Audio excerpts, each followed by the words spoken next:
Hello mga Kinday Korea! So, at the end of life as a unemployed person, di ba? Ni bata.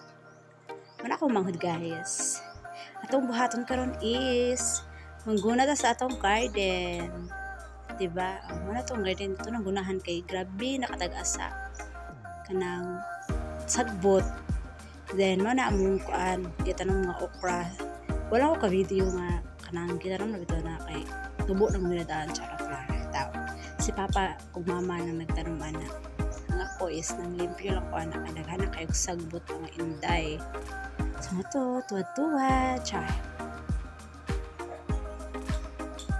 Diba? Kita pa man tingali ko ninyo no. No na mo kaokrahan ang akong pa. Mara po na amo ang silingan nga pato, mga pato ba? Silingan na ha, dili na amo ang. Haha. So, ibahin ko opposition kay may naman na bito ang debita. Ha? Kaya nga nag-iwan sa ako ba nga sa artohan ko. Uy. Kung niglapok uy nung sa charot. Pita.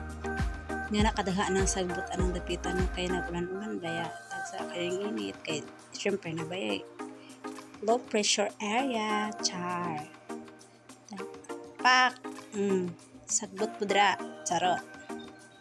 So, moto no. Ato sa ko anong mga laya nga dahon ng atong okra kay para ganahan sila mabunga mga inday.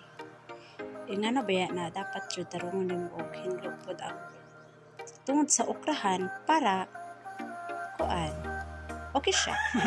O diba? Natamakan ang isa ka okra bayot. Ingana na siya. Uy, wala akong nag-char ano nga nambong ako nakuha pero tinuod na siya kay daga na kayong sagbot. Marites kay nilabay si Divine. Shout out ka Divine. Hi Divine.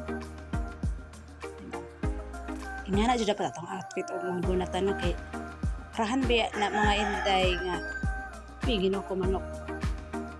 Krahan ba na mga inday. Ya dapaw ba ya lapok pagid na di pagid akong chilas akong gisuot kay perteng lapok ano. Hoy, no. So, charan! It's done! O, diba? O, kana, harvest na siya o mag-vlog ko nga harvest na ako o char. Da, pakin lang ng okrahan ni Inday. Da. Thank you so much for watching! Hey! Bye!